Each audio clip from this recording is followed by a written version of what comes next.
지난 천사주간 방영됐던 굿TV 미디어 선교 기금 마련 특별 후원 방송이 시청자들의 관심을 한몸에 받으며 기독교 채널 중 최대 시청 점유율을 기록했습니다. 공장들이 밀집해 있는 경기 남양주에는 취업을 위해 전 세계 각지에서 모인 1,200여 가구의 다문화 가정이 거주하는 것으로 알려져 있습니다. 이곳에서 다양한 국적의 이주민을 도우며 복음 전파에 힘쓰고 있는 안미선교회를 취재했습니다. 대한민국이 좌우로 나뉜 채 하루가 멀다 하고 상대방을 비방하는 집회로 얼룩지는 모양새입니다. 지난 주말엔 조국 법무부 장관을 지지하며 검찰 개혁을 요구하는 시민들이 촛불 집회를 열자 맞은편에선 보수단체가 맞불 집회로 응수했습니다.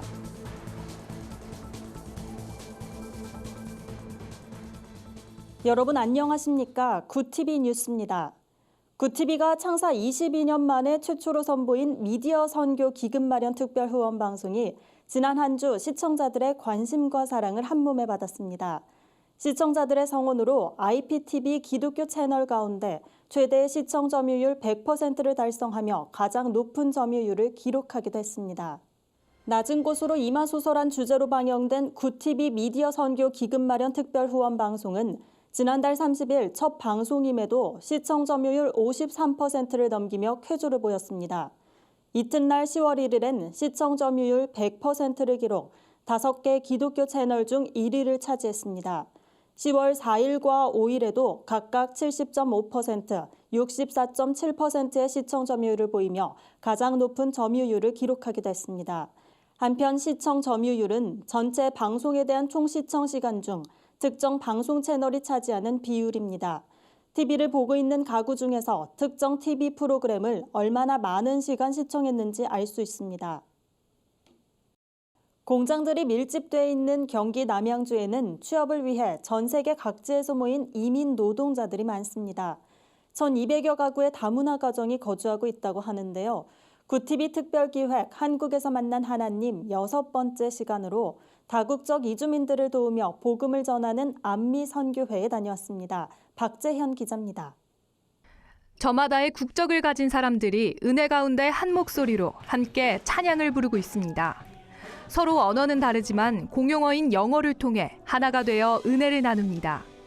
이들은 필리핀, 페루, 캄보디아 등 전 세계 10여 개국에서 취업을 위해 이곳에 온 이민 노동자들입니다. 이곳에 모인 대부분의 이민자들은 안미선교회가 한국 생활에 많은 도움을 준다는 소문을 듣고 자연스럽게 모여들었습니다. 안미는 성경 속 내 백성이라는 뜻을 나타내는 히브리어입니다. 안미선교회는 안미처럼 이주민들에게 그 어떠한 조건과 차별 없이 자기 백성으로 삼으시는 하나님의 마음을 전하고 있습니다. 이 지역의 외국인들이 아주 많은 걸 제가 보고 놀랬죠. 저는 이제 그 형제를 주변 교회에 인도 좀 하고 싶었는데 또 아무 교회도 그렇게 외국인에 대해서 역할을 못하고 있더라고요. 그래서 제가 고민을 하다가 외국인들을 만나기 시작했는데 오늘의 이 안미선교회가 되었습니다. 1995년 지하 50평에서 처음 선교를 시작하게 된 안미선교회는 재정 문제 등 많은 어려움도 뒤따랐지만 20여 년이 지난 지금 10여 개국 100여 명의 이주민들이 함께 예배를 드리며 하나님을 찬양하고 있습니다. 대표적으로 1년에 2번 명절에 수련회를 열어 이주민들을 전도하고 있으며 한국어 교육과 상담, 의료, 미용 등 다양한 프로그램을 운영해 하나님을 전하는 데 힘쓰고 있습니다. 고령의 나이에도 불구하고 이주민 선교에 남다른 열정을 보이는 김영애 선교사는 많은 성도들에게 귀감이 되고 있습니다. So I knelt down Saturday prayer meeting in this place. I knelt down before the Lord. I cried out. I surrendered everything to God. That time, the Filipino group prayed over me and to my family and to my daughter, and I experienced the goodness and power of the Holy Spirit within us. God worked in this place. God used in this place to ministering His people and to call His people back to Him. 김영애 선교사는 이주민들을 신앙으로 잘 훈련시켜 모국으로 돌아가 복음을 전할 수 있도록 이들을 역파송하는 일에 뜻을 밝혔습니다. 현재 현지 이주민 선교사는 페루에 4명, 인도에 1명이 파송됐으며 앞으로는 필리핀에도 현지 선교사를 양육해 복음을 전파할 계획이라고 말했습니다. 안미라는 뜻처럼 나그네를 향한 주님의 마음으로 이주민들을 섬기는 안미선교회. 이들의 헌신이 세계 복음화를 위해 쓰임받을 수 있길 기도해봅니다. 굿TV 뉴스 박재현입니다. 지난 주말 서울 서초동 검찰청사 주변에서 검찰개혁을 요구하는 8번째 촛불 집회가 열렸습니다. 서초역 사거리 일대가 집회 참가자들로 가득 메워졌는데요. 한쪽에선 보수단체가 정권 퇴진을 외치며 맞불을 놨습니다. 조국 수호 검찰개혁을 주장하는 제8차 검찰개혁 촛불 문화제가 5일 서울 서초역 사거리에서 열렸습니다. 주최 측은 집회 참석 인원을 공개하지 않았지만 서초역 사거리에서 서초경찰서 너머까지 인파가 이어져 지난주보다 규모가 훨씬 커진 것으로 추산됩니다. 촛불 집회 참가자들은 조국 수호 검찰개혁을 외치며 조국 장관과 가족을 둘러싼 검찰의 수사를 비판했습니다. 주최 측은 12일에도 집회를 열 계획을 밝혀 이번 주말도 서초역 사거리가 촛불로 가득할 것으로 예상됩니다. 불과 몇십 미터 떨어진 곳에선 조국 장관과 문재인 대통령의 퇴진을 주장하는 맞불 집회가 열렸습니다. 집회를 연 우리공화당 홍문종 공동대표는 지난 3일은 애국 국민이 승리한 날이라며 대한민국 역사를 바로잡는 일을 당당하게 보여주자고 말했습니다.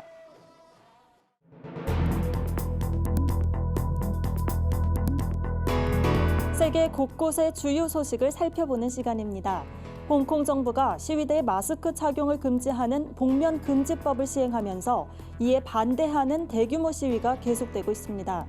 홍콩에 주둔 중인 중국군과 일부 시위대가 마주쳐 긴장감이 감도는 상황도 발생했는데요. 자세한 소식 윤인경 기자가 전해드립니다. 홍콩 사우스 차이나 모닝포스트에 따르면 현지 시간 6일 홍콩 섬과 카오룽에서 수만 명이 가두행진을 하며 마스크를 쓰는 건 범죄가 아니다 등의 구호를 외쳤습니다. 마스크를 착용한 시위대는 벽돌과 화염병을 던졌고 경찰은 최루탄을 발사하면서 격렬한 충돌이 일었습니다.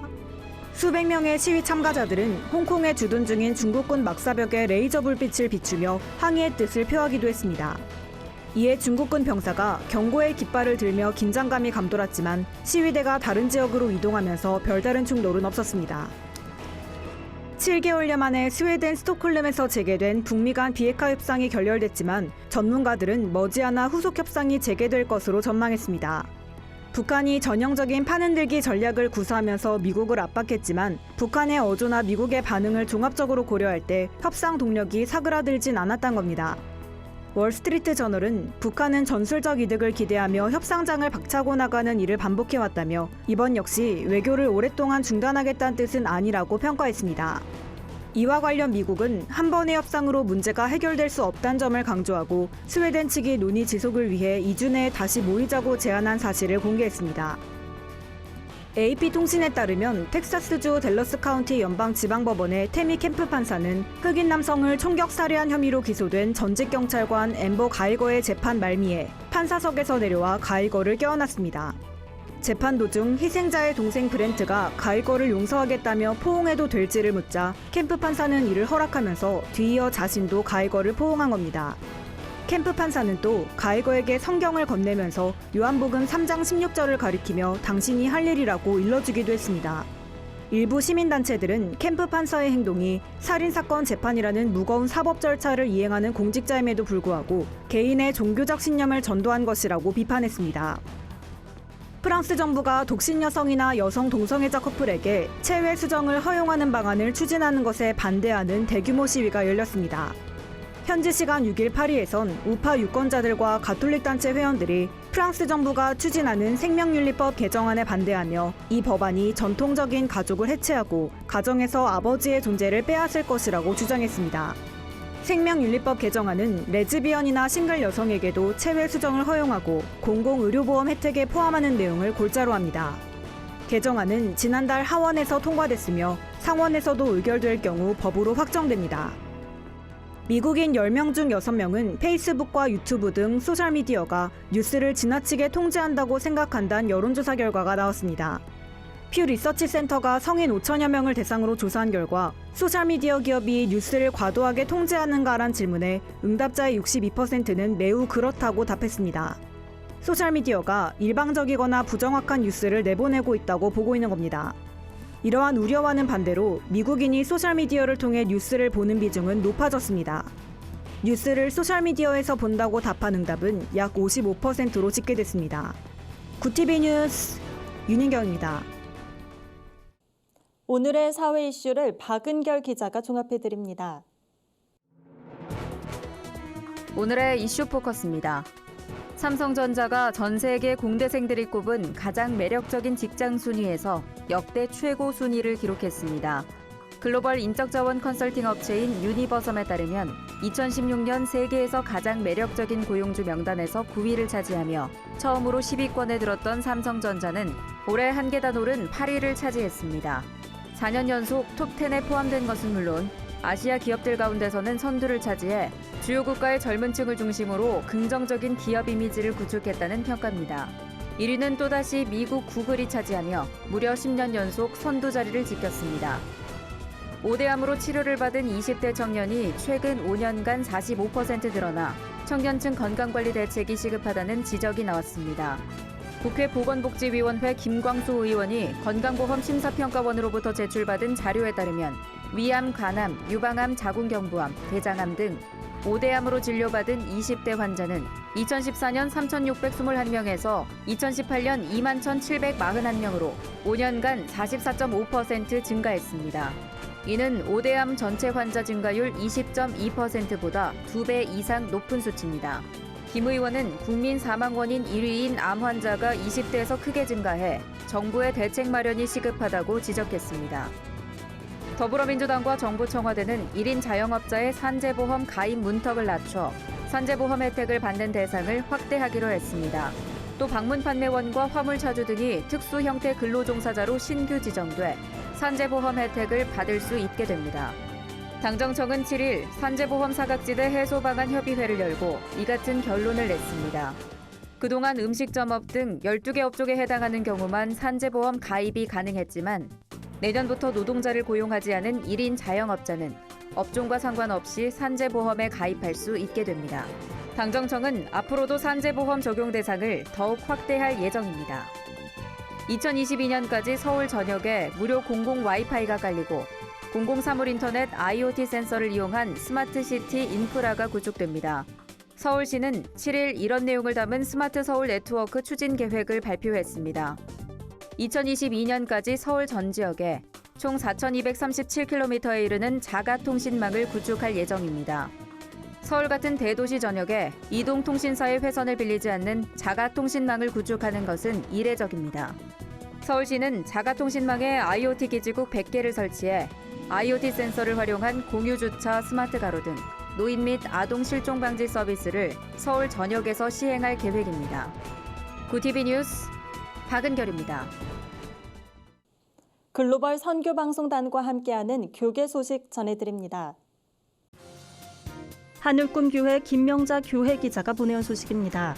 인천지방경찰청 경목위원회가 최근 인도네시아 자카르타로 인천 기독경찰 해외 수련회를 다녀왔습니다. 이번 수련회에선 인도네시아 대통령 경호실을 비롯해 바양가라 대학 등과 업무 협약을 맺었습니다.